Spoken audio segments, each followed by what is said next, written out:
Celtics Beat, brought to you by PrizePicks. Hey everybody, welcome in finally after weeks, months of speculation and talk and over the top analysis surrounding all things Boston Celtics, because that's just what you do in the offseason, especially when they deal out notable players. Kristaps Porzingis, Drew Holiday, Al Horford, Luke Cornett, both leaving free agency. There's been roster turnover, folks. You don't need me to explain that to you. There was a preseason. Boston goes 3-1. Honestly, who cares? 4-0, 0-4, doesn't matter. What matters now is that regular games are on the way. Less than 1 week as we sit here right now. Wednesday at the Garden against the G League Sixers, because Joel Embiid's probably not going to play. Paul George not going to play. I mean, honestly, Philadelphia never change. You guys you're the best. They announce today that Paul George is playing? I don't think he's playing. I think he's not playing in this game. I saw there was an announcement today, so I just want to clarify that. I don't think George he's playing. Out, Embiid maybe. I think that's the latest. That's on true. that.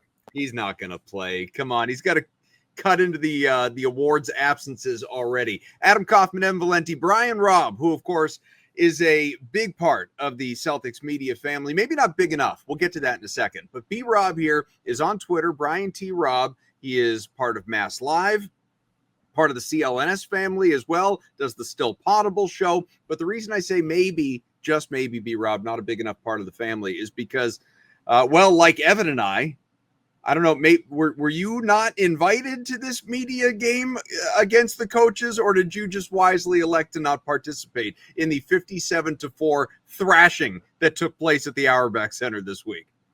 I had a prior engagement. I legitimately was at a doctor's appointment, so I could not attend.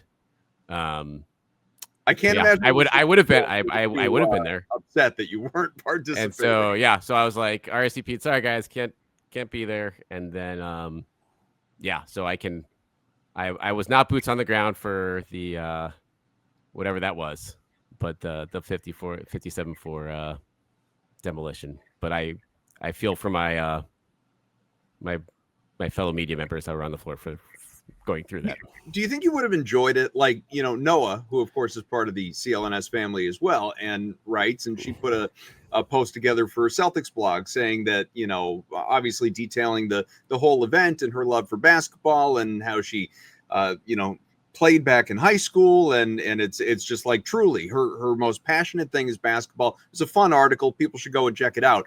But anyway, it sort of in summation, totally disgusting performance, wildly embarrassing if you just look at the score, but also one of the greatest moments of her life. Do you think you would have enjoyed an exhibition against Joe Mazzulla and company? I think I would enjoy playing on the floor. I would not have enjoyed 57-4. I'm pretty confident of that, of just like full corporate. I don't know, like that. I would have much rather had been an experience with that. Would have been, there's two coach captains, and then there's a couple on each team, and then you play mix horse up like that. Play exactly, like something like that. But yeah, I can see too if you play against NBA players is cool. Like that's like a unique experience. I have not done that in my life to this point. Actually, I play like Scal played in the media league a few years ago. Like I don't know if you played any of those. Like Leon Pro. Yeah. So we had a few of those. Yeah. But luckily Scal was not full court pressing us in those days. So that we had those are fonder memories of those games. Closer games. So We'll see. Maybe Joe goes back to the drawing board and makes it a little more competitive next year. We'll see how this shakes out. I would have loved for the players to ask the media questions after the game. Like we just flip it. So you'd have Jaylen Brown and company like sitting in the audience trying to ask questions of how embarrassing this was. Look, first and foremost, that's the people. What I don't understand is the people that are like, this is ridiculous. I'm like, it's for fun. First off, that was for fun. And yeah, they got our guy Xanis, right? Xanis from here at the Xanis network. Was having a good meltdown about it. He called them bullies. Felt like this was bullying. It's like, dude, it's just fun. Like, who cares? Like, I would have. I'll take a step. I would have enjoyed getting my ass kicked because it would have been like real. It's like, yeah, we got our ass kicked by the Celtics coaching staff who like I don't know, Emil Jefferson's like the only guy that didn't really make it. And Emil Jefferson was a 5-star guy that went to Duke and had a pretty solid collegiate career at Duke. Other than that, like everybody else kind of did something. So it's just to gain perspective. And like Joe talked about how he got certain things out of it, blah, blah, blah. It's a better way to understand like the people that you're interviewing on a day-to-day basis. Like you can go back and like it will strengthen bonds. Part of the thing that has been sapped out of the media and the media's job the past couple of years is the access to guys. I mean, B-Rob, you're in a locker room all the time. You don't have the same access you used to pre-COVID. This gives you a different type of access to guys and gets them to maybe warm up to you a little bit differently that you can kind of like break bread over. I thought that was awesome. I think people that are making a big deal out of it are insane. Yeah, I mean, everyone has the right to their own perspective on it. And yeah, it is over the years, like it has, like access has gone downhill for media network stuff. So anything that opens the door to that is inevitably a good thing. Yeah, so we'll see. We'll see how it maybe, if we get better, more quotes from Joe over the course of the year, if he opens up the media a little more, then that's a win for the media on that front. There's no doubt about that. But yeah, 57-4 is still I don't know. It's a breathtaking score. It's like I didn't even play in the game. I'm not sure I will ever forget that score. And by the way, I don't want, just so we're perfectly clear with anybody out there watching, listening here on the CLNS Media Network, I want to make it abundantly clear. Had I participated, had I been asked to participate, the score would have been no better. It might have been worse. Maybe I would have scored on the wrong basket, would have been 59-4. Maybe I would have somehow inadvertently stepped in the way of one of those layups that like Kari Thompson hit, and it would have been, 57-2. I might have made it worse. Just a jarring score. And the last point on this, because I'm sure people out there listening don't give a singular poop about this media game. If they cared about it, they've already heard about it elsewhere or read about it from people that did participate in this game. I think it's just the humbling notion of, because like these guys, most of them weren't in the NBA or didn't have success in the NBA as players.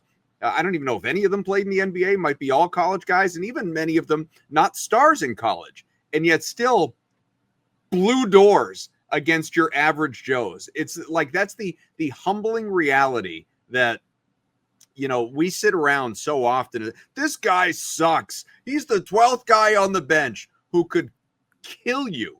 He is in the 99th percentile of the world when it comes to abilities to play basketball, which these guys are not, and still not even going like trying their hardest, obviously, throttled every member of the media that was out there. So I just think that's the fun part. Like we forget how good a lot of these guys are at basketball because we just don't, watch them. We don't get to see them. They didn't make it to the highest level, and they're still crushing us losers. Anyway, season preview edition for the Boston Celtics. Let's get into it, B-Rob, because we've been talking about it, like I said, for months. Varying guests have come on this program with expectations for this team, ranging from they're going to win 25, 30 games. It's going to be like Brad Stevens' first year as head coach of this team, to have you guys looked at the Eastern Conference? This is still a 50-win team. I don't care if they don't have Jason Tatum. Conversations around Tatum. He's not coming back. He shouldn't come back. He's absolutely coming back. You got to bring him back. This team's going to the playoffs. This team is winning multiple rounds. This team with a healthy Tatum might even be in position to contend for the Eastern Conference and then obviously lose against whoever it is that's representing out there in the West. So that's just sort of a tone setter for this thing. You tell me, what are your expectations as the roster exists now? And we can talk about Jaylen Brown and pray that obviously this hamstring is not an issue entering the season. I know we don't know. What are your expectations for this team? Yeah, I think realistically, I expect them to be in the low to mid 40s for wins. I think you can put me in the middle of like the high end and the low end of what expectations are on the whole of the preseason. Vegas total 41.5. You're going over? Yeah, I'd go over for that right now based on what I saw in the preseason. If this is and I think this is largely dependent, like one injury, not even to Jaylen Brown, like one injury to Derrick White, an injury to Payton Pritchard. If one of those guys is out of the mix for a long stretch, then it's a hard under. But for now, I think the upside of the preseason is you saw more good than bad with the new guys. Like Josh Minot looks like he can play and be a guy that matters not just for this season, but could be in a rotation player on a winning team down the line. Chris Boucher works quite well with what they're trying to do right now, as far as a versatile big who brings energy, who can shoot the three a little bit and can play some four. And then even a young guy like Ugo, like that's a guy where you're seeing promise was, and it's like, I thought he was going to be in Maine for most of the season, but now it's like, well, like he might be one of your better wings off the bench right now. He might be beating out Walsh and Shireman for that spot. So when you throw those developments into the mix of Jaylen Brown, Payne Pritchard, Derrick White, Hauser, and a guy like Nemi who's come a long way, then it's like, yeah, this is a team that is going to play hard for Joe Mazzulla and is going to hold its own most nights. And are they going to lose a lot more than they have in the last few years? Absolutely. But I expect them to be competitive as long as, that healthy group is intact and they don't trade other parts away. We've talked a lot about the roster construction and the depth of it. And you talk about injuries and there are certain guys where, if Jaylen Brown goes down, like this hamstring's a big deal. It's not going to be great. But there are certain, I think the wing depth when the offseason first started, you looked at the wing depth and you're like, I don't know where the hell they're going to have bodies for this thing, because you lose Jason Tatum, who is your best rebounder, your best defender, like all these things. And he's also your primary wing player. And you lose him, so you lose the best wing player you have. Then after that, it's like, what do you have? But I think I've been extremely encouraged by the guys that they have behind him with the Minots and the Gonzalez's. And like Boucher is kind of this weird, is he a big, is he a wing? He's kind of both, like depending what lineup you're playing. I'm actually impressed with the way they've been able to build up, because I don't think they've been really strong in the wing in the past. They've had good bigs, obviously with Cornette and with Horford, and Keita's like your fourth big, and then you have Porzingis whenever he's in there. Like that's pretty solid. Their guard depth has been pretty good, for the most part. They've been able to find guys to come in and play guard for them, but the wing has always been such a thing that's, other than Tatum and Brown, that they really haven't had a lot of depth there. I know Hauser's fine, but after Hauser, they didn't really have anybody. We saw with Shireman, like he's kind of hit or miss having the day. Are you impressed? Are you surprised with how quickly they've been able to kind of rebuild that position from, I think, their biggest weakness point to, I would say now their biggest strength, and their second biggest strength? We all know their big depth is just tough right now, but their wing depth is actually not that bad considering they're missing their best one in the first couple of months. Yeah, I think it's a great point. Like, it's the fact you have what looks to be a couple hits in that area in Minot and Hugo. It's like that's a very big deal, because that's a position that is just hard to find good bench guys at, and they're certainly not going to have a lot of money to spend at this position in the future. And if they're going to make a big trade, it's probably going to be for a big guy. I think finding the center of the future is a big thing on the task too. So if you can find, and you're not going to need a starting level wing when Jason Tatum comes back, but you are going to need a couple guys to back them up. And even Jaylen Brown already mentioned with Minot, like that's a guy we could have used the last couple of years. And so to have a couple guys like that who get after defensively, I mean, Minot can't really shoot, but he can do everything you want defensively, and a good cutter. And Ugo is a guy who is going to have to take his lumps. There's going to be growing pains, but there's a lot more good from him this preseason, coming off of what he played like in Vegas. To get that already from him in some preseason games here, it's like that's a guy you probably want to invest in minutes in now, potentially over Shireman and Walsh, because in my mind, like the upside is there for him, because I'm not sure those two other guys are going to be rotation players on a contender down the line, but Ugo obviously has a profile of a guy who could be. All right, one quick thing. We've had people bring this up in the YouTube chat. The last couple of shows have not actually addressed it in show. We are aware that for the last, handful of shows, for whatever reason, Ev's mic suddenly sucks. he's getting a new mic. Don't worry. I just, people have asked about it. Like, why is this just me? Why aren't they talking about this? Do they not know that his mic is crackling? I just want people to know, Ev, that we know we're working on it. We're going to take care of it. We're going to start a GoFundMe for Evan's microphone.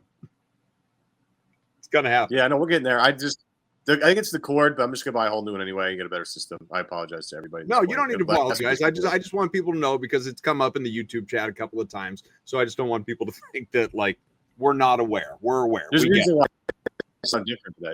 Just to point it out, like, I'm not connected to anything. Just to get it all out there. But, yeah, I'll have a new mic next week. Don't worry about that. Well, that's the hope. If I have one next week, we'll see. But we'll have one for most of this year, I promise. All right, with that, we're going to take a quick break, tell you about our good friends over at PrizePicks. PrizePicks is the best place to get real money sports action. With over 10 million members and billions of dollars in awarded winnings, you heard me right, that's billions. PrizePicks has made daily fantasy sports accessible to all. You just pick more or less on at least 2 players for a shot to win up to 2,000 times your cash. 2,000! Run your game all season long, Ev, on PrizePicks. Coffin, we're back. Another Flex Play Friday. Last week we didn't hit, and I got to tell you, the pass interference on the Stephon Diggs bomb 50 yards down the field cost me at least 2 out of 3. That was brutal. We hit the Rico Dowdle anytime, the touchdown more than 0.5. We hit that one. We would have hit Steph Diggs. Yeah, I know. It's a real bummer. But we're back at it. Look, we've only lost 2 times so far this season. We've hit the flex play, the 3X once. We've 1X'd our money for the most part. So we're still up. Which is good. So for flex play this week, we're going back to Stephon Diggs because I believe in my guy. More than 52.5 receiving yards. He needs 1 catch to really make that work. And I think, as you would guess, the Patriots going to Tennessee, that's going to be a bloodbath down there. So I'm going to go Steph Diggs more than 52.5 receiving yards. We're going to go less than here. Daniel Jones, less than 30.5 pass attempts. Colts versus Chargers. I think the Colts win this one. I think it's a heavy dose of the running game. I think the Chargers, with all the offensive line injuries, are going to have a hard time moving the football, so I don't think the Colts will pass as much. That's why we're going less than there. And they're going back to Tennessee for our third part of our lineup. Cam Ward, more than 32.5 pass attempts. I think the Pats are going to blow the doors off the Titans. I think Cam Ward will be in a passing structure, a passing game script, if you will. So hit that over. I think no problem. Again, flex play. I get all 3. I get 3X. I get 2 out of 3. I 1X. And again, that's a win for me. And getting your money from PrizePicks, folks, is the simplest in the realm of this particular thing. As little as 15 minutes, you can watch your money roll into your account, whether it's your debit card, whether it's your bank account, whether it's Venmo. It's super easy, simple, and again, it happens super quickly. All right. Well, again, like Ev said, as little as 15 minutes, you can watch money roll into that account. PrizePicks, it just makes things easy for you. Download the app today. Use the promo code. It is CLNS. You get $50 in lineups after playing your first lineup for only $5. Once again, download the PrizePicks app. Go do it right after you listen to this show. Heck, you can do it while you're listening to this show. The promo code CLNS. Get $50 in lineups after playing your first for only $5. PrizePicks. Run your game. All right, we're here with Robb and talking about the Celtics and expectations, and obviously a lot of good win conversation right there. And I think it's one of the big questions entering this year as far as just over the course of the year. Like the big thing with this team, again, we've spent time on this before, Ev, is, this needs to be a season of, for lack of a better way of putting it, identification, because it is not a rebuild. It's a, what's the Brad likes to say, retooling or restructuring or resetting. Like, remember when Larry Lucchino used to throw all these words back when they wanted to avoid the Red Sox, the term rebuild? That's what this is. The difference is you got a Jason Tatum coming back, whether it's at some point this year, we've joked about by Halloween, but honestly, whether it's February, March, April, whether he doesn't come back at all and it's opening night 2026, 27, the team is not positioned or even internally believes that it's a contender this year. So it's thinking about the future, and it's identifying which guy, whether that's Ugo, who obviously they just drafted, a guy like Minot, who again, like Ev already wants to give an extension to. And, on the other side, Wall, Shireman, like, are you part of the plan? Are you not part of the plan? But one big question that I didn't foresee having going into opening night is the status of Jaylen Brown. And I know, B-Rob, as we sit here, you don't have any more information on this than we do because, I know this just to let people behind the curtain. I know the show is being released on Friday morning. It's being recorded on Thursday night. So maybe during Friday's media availability, Joe Mazzulla and company will shed some light on Jaylen Brown. Maybe even Brown will speak himself and say, yeah, just got a little tight. Preseason game, doesn't matter. Didn't need to play. I stepped out. It's no big deal. See you Wednesday night. And there's no problem. And that would be great. But hamstring situations, whether a strain, a pull, just tightness, they can linger. So I don't know, whether it's opening night specifically or just the longevity of the season, any concerns around this situation for Brown out of that 3-1 preseason? Yeah, you have to be. Just even if he says it's just fine, like hamstrings, like I said, they linger. And so you hope he's good to go. But especially with the type of way that they're playing this season, which is getting up and down and hauling ass, pressuring the ball, like that's where you need, you're going to be putting a lot of onus on your body over the course of these games. And they're asking a ton of Jaylen regardless this season with Tatum out. And then you're kind of adding on to it there. So, yeah, that's certainly a concern. Even if he's out there opening night, that's something to keep an eye on. We all know he's like a gamer. He played through freaking torn meniscus for the last couple of months of last season, just because that was he wanted to get used to the pain, which he had to deal with the playoffs seemingly. But yeah, that would be just a concern because like we haven't seen Jaylen Brown like super healthy for a while now, and he hasn't had any big hamstring stuff over the course of his career, but he has had injuries here and there that have popped up involving it. So, yeah, that's certainly something to watch, and we'll be curious to see. You hope it's nothing, but if it is something and he's down for a couple weeks out of the gate, then that potentially changes the complexion of the season to a degree because you look at the starting schedule out of the gate for this team, guys, and it's like there aren't a lot of easy W's on there, at least in the first 2 weeks. Definitely not easy matchups with the Celtics front court. No way. Yeah, it's gonna be a real tough start. With the exception of the first one against Philly. But to kind of like follow up on that, if you're, this is an 82 game season, it's a marathon, not a sprint, et cetera, et cetera. Do you hold them out just to say, look, man, we don't need to do this right now. We need you to be healthy towards the end of the season. We're trying to make the playoffs. We don't need to risk a hamstring tear the first game of the season. Like, we know you want to be out there. We all know that Jaylen wants to be out there. And as Brian alluded to, he played through a torn meniscus. Like, that's pretty amazing, and that's pretty badass right there. Like, I first off, I can't get out of bed if my knee hurts. Never mind play like an actual basketball. Guys, I grunt that over and tie my shoes. I get it. Yeah, I know, right? So I can't even fathom that. But you think there's a little more of I shouldn't say pressure, but a little bit more emphasis on the Jaylen. Like, look, just take a little bit. Just let's make sure here because this is going to be a pretty start of the season anyway. But let's just make sure that you get the time off you need to come back healthy and with work. Because like the thing for me with Jaylen is Jaylen more than ever is going to have to rely on his athleticism here to try and guide this team. Like, you don't have Tatum as a fallback plan to hang your hat on. He's the face right now. He needs to be the old Jaylen Brown, like the Jaylen Brown we saw in the beginning of the first preseason game, where he was just killing everybody. 21 points in the first half. He was phenomenal. You need that guy. You don't need a hobbled Jaylen Brown playing games in October that who really cares because we're just waiting for Tatum to come back here. 100%. Like, that should be this entire season, Evan, is like that mentality for anyone who matters on this team.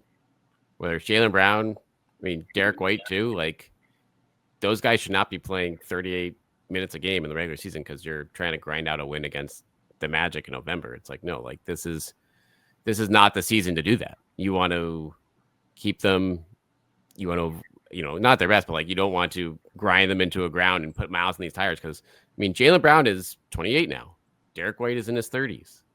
And so these are, they can handle a lot, but they're not exactly spring chickens anymore where they're just going to bounce back where they would if they're in their, early to mid 20s. So I think that's a huge thing for that. And this will be, I think, the first example of that with Jaylen, of like, if it is anything that is lingering and you look at just being extra careful, holding him out at the start, like you look at back-to-backs with Jaylen too, like he obviously is going to play them, but if this is a recurring situation over season, like they might be careful of that too. So it's less of a concern of guys like White and Peyton Pritchard, because I think those guys just play a ton anyway, and they're just super durable. They don't get hurt much.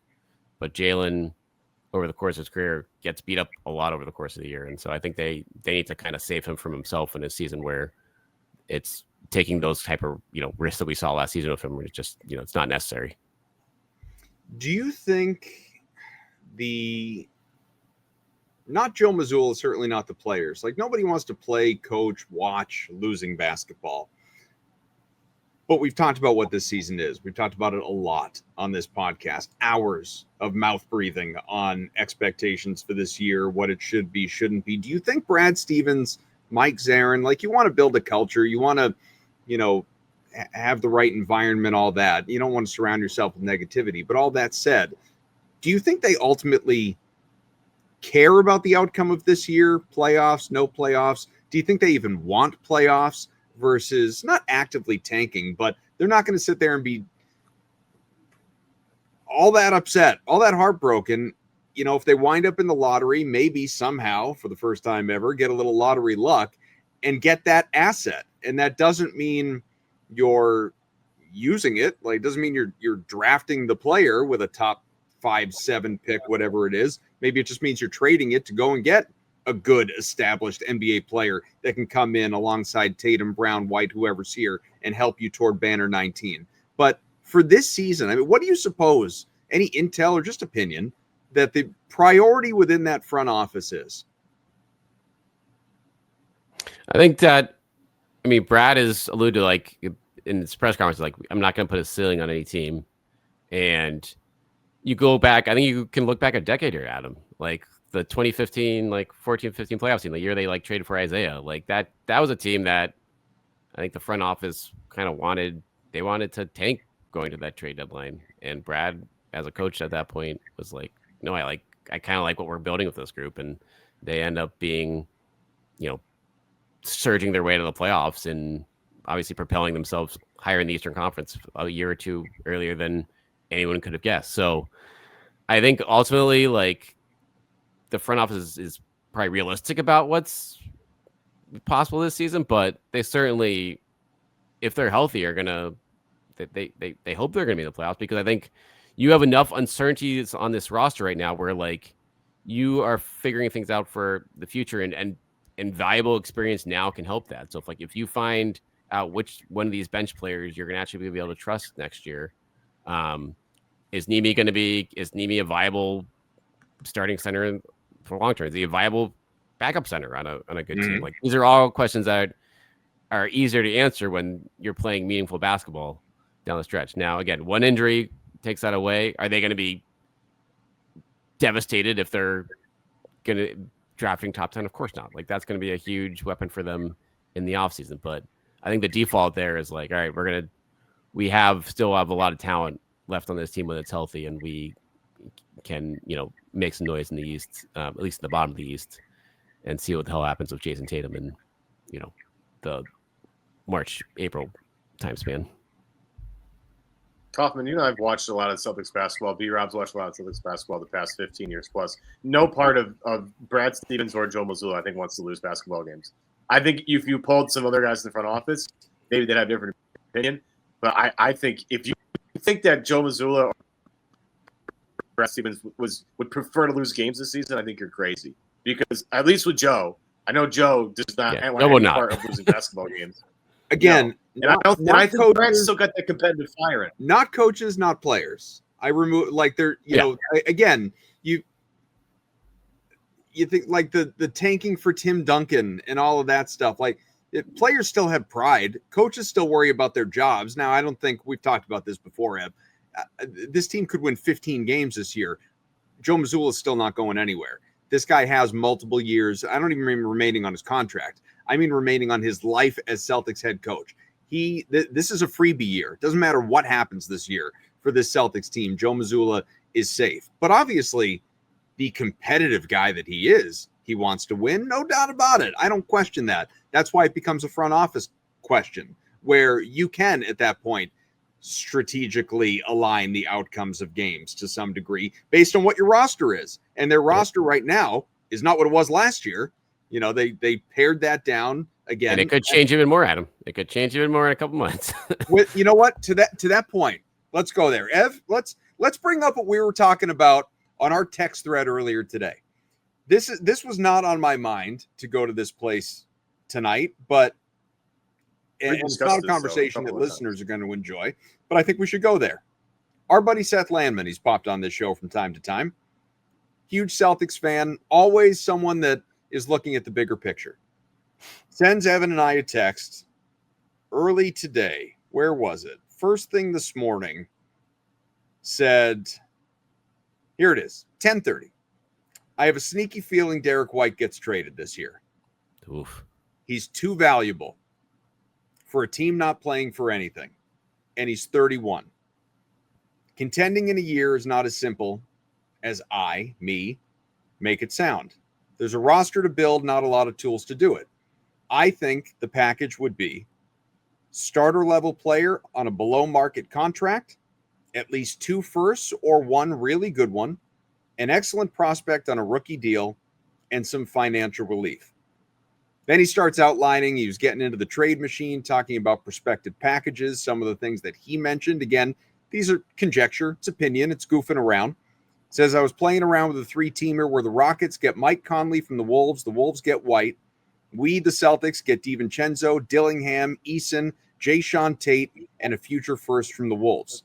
Another option, White and Anthony Simons for Ausar Thompson and Tobias Harris. Maybe the Pistons also add Ron Holland.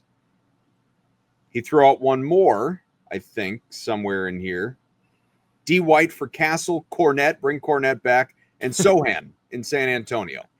B-Rob, if I could play the role of your MassLive editor for a hot second, I would love for you to explore this in print, because this is not something that is, I'm not going to say this is something that's never come up. You know, everything has come up this offseason. Yeah. But this isn't something that has been heavily dissected. We've been talking about, like, are they going to trade Jaylen Brown? Is Jaylen going to go? Jaylen makes 35% of the cap, blah, blah, blah. Like, we haven't really explored is Derrick White going anywhere? And what would the Celtics actually get in return that they could justify making it worthwhile? Because, we're all sitting here going, we love Derrick White. He's, in the Sam Adams commercials. He's got the White Noise podcast. He's getting better every year. He's, lining up to maybe be an all-star this year. We love Derrick. This is not Derrick slander. This is team building for the Boston Celtics. Do you think there is something that makes sense?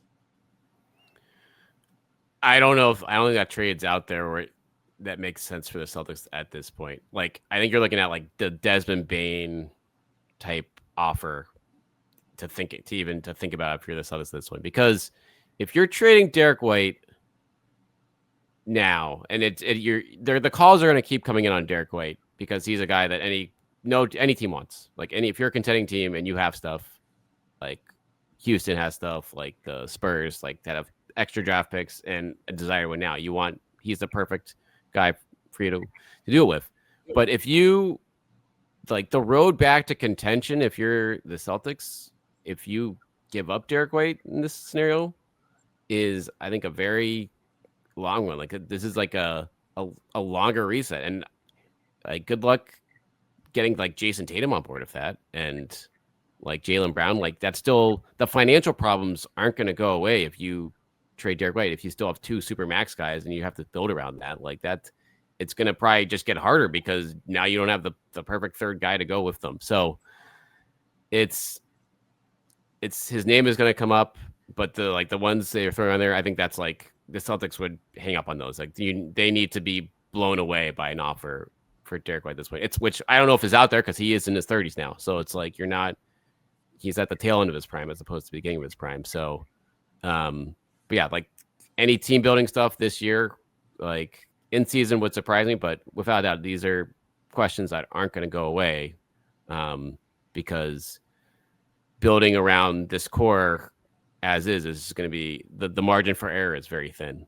And obviously involves, you need Jason Tatum coming back looking like himself after this Achilles tear and, next season. And that's, another can of worms there, but obviously so far so good on that for at least what we've seen in his recovery.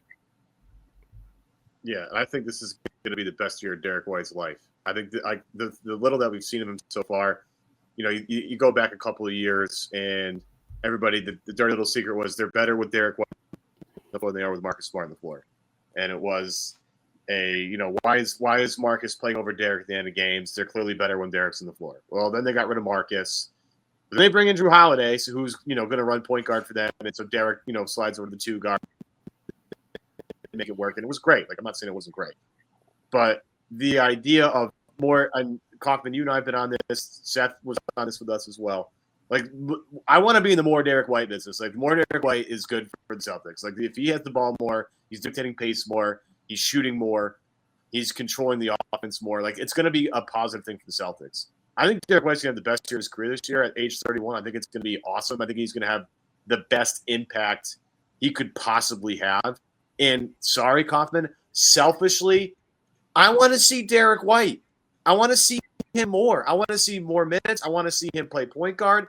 I was texting you the other night. I can't wait to see Derrick White like with the backup, with the bench. Like the way I want them to stagger this is I think maybe Jaylen comes out first and Simon comes in or whatever they want to do. But I want to see Derrick White with the bench mob. I think it's going to be really fun and really entertaining because I think he can push the pace a little bit better than most guys can. I want to see him in pictured and Simons be really small but create all sorts of chaos. I am primed, B-Rob, for the best year of Derrick White's life. Am I here to be let down, or am I right on this? All-star Derrick White. I think it's like a real, like you look at the Wednesday night's game against the Raptors. I know it's a preseason game, but it's like, yeah, that's a guy. Why is he playing 35 minutes? Right. I mean, that's another question. That's just like you thought, like I couldn't believe it. Like, oh, they took him out. I'm like, oh my God, he's played 35 minutes. It's like, all right. And so maybe Joe's gonna have to save himself from wearing him out. But regardless, if anyone gets hurt, I mean, regardless, Derrick White should probably be getting 20 shots up a game. And in the past, when Porzingis came back last year, midseason, like Derrick White went through that slump. He wasn't getting the looks he usually was. Now you like Kevin, your brother, like he has the ultimate green light. Now it's like, we need you, Derrick. We need you to be the center of attention pretty much every night and kind of run this show next to Jaylen. And honestly, in crunch time, probably over Jaylen in a lot of spots as far as like creating for himself and others. So yeah, like this is a defining, a developmental year in many ways for this team, and seeing what Derrick White can do in this, as big a role as he ever is going to have in his NBA career. Like that's, I think, a big part of it. Yeah, look, I mean, Derrick White took 17 threes in this latest preseason game, and Joe Mazzulla probably pulled him aside and said, like, great, I hope you take 20 a couple of times this year. Like that's just what this is going to look like. I want it written in blood, guys. I also love Derrick White. I don't want Derrick White gone.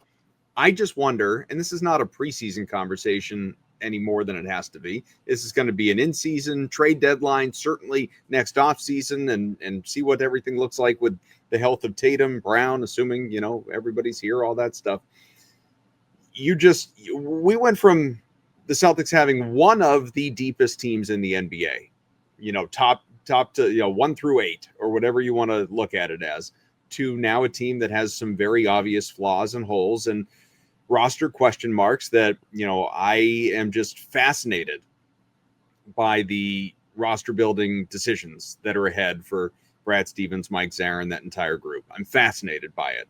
I'm not rooting for any singular thing. I'm not like, oh, trade Brown, trade White. If they can get this thing back on track, in a true contending way, not like 5th, 6th best odds to win the Eastern Conference with Tatum, with Brown, with White, with Pritchard, with Hauser, like go to it. Great. I'm not looking for anyone to go. I would love for Anthony Simons to be a part of this thing long term. I don't think that's going to happen, but I just am curious. I'm curious at how they end up pulling this off. But B-Rob, as we wrap this thing up, again, next time we talk on this podcast here, like regular season games are going to be underway. You said you like low to mid 40s for the Celtics. Is this to you a playoff team? Is it a team that, if and when it gets there, has a then healthy Jason Tatum to help them out to where maybe, just maybe, if some things break right, they could go on a run? Yeah, I mean, I think if they're in the playoffs, I would, barring setbacks, I would expect like Jason Tatum to be a part of that, just based on like the timeline that he's at and what's reasonable now.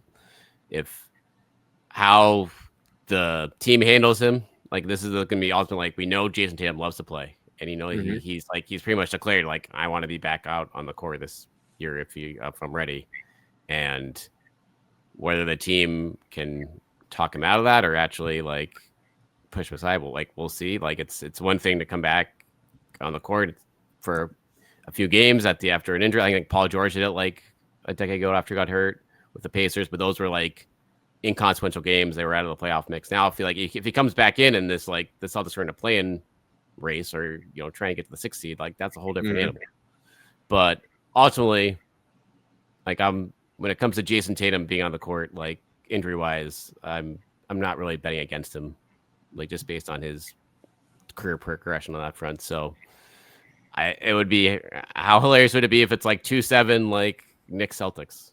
Just what I was going to say. Oh, you took words right out of my mouth. Yeah, my closing thought was going to be, there's one thing I want from this entire season. And whether that's 2-7, 3-6, whatever it is for Boston, New York to play in the playoffs in the opening round, and for the Celtics with a healthy Tatum to knock the Knicks out. That's all I want. That's all I want from this year. That's my Super Bowl, as they say. It has to be on the table, right? Like, yeah.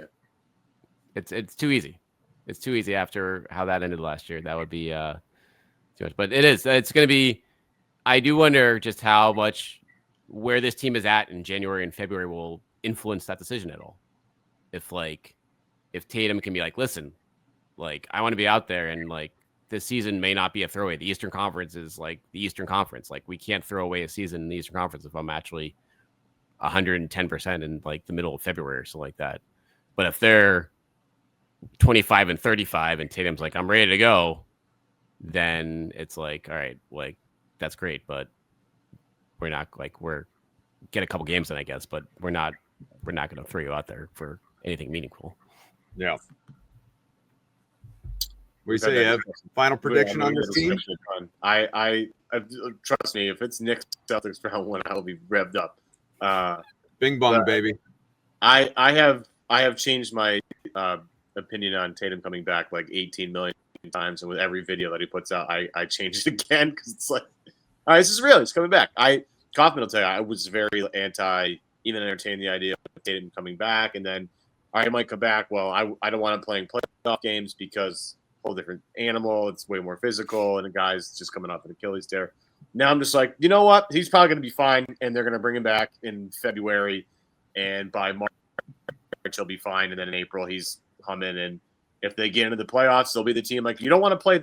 Like it'll be like, remember like Miami being a 7 seed. Like you definitely don't want to play Miami. You want to definitely play these other teams because Miami's got that voodoo magic.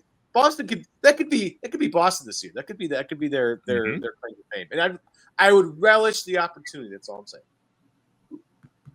Completely agree. Again, Brian Robb, he is one of the hosts of the Still Poddable show, which is part of the CLNS Media Network. He also, of course, is a Celtics beat writer for MassLive. I am looking forward to him at some point writing this Derrick White article so that I can learn more about what potential packages could be out there. Just again, fact-finding. That's all I'm looking for. I just want the education so I can speak more intelligently about it and maybe help clue in our guy Seth as well. But listen, for the last time, Celtics games are on the way. I really mean it this time. Regular season games are coming as soon as Wednesday at the Garden. B-Rob will be there. Ev and I, at some point in time, will find our way there as well. Looking forward to it. For Brian Robb, on Twitter at Brian T. Robb. B-Rob, thank you so much. Evan Valenti, I am Adam Kaufman. Again, this is Celtics Beat. Check us out. Podcast form, wherever you get your podcasts, Spotify, Apple, Pandora, Stitcher, still a thing, I don't know. Download those. You'll get our podcast, rate, review, subscribe, most importantly. And, of course, for video, CLNS All Access page, the Celtics All Access page. We're there, along with a lot of great other Celtics podcasts. Again, Wednesday night, no Joel Embiid probably. No Paul George probably. Celtics already favored to win this game. The road to Banner 19 starts now. We'll talk to you soon.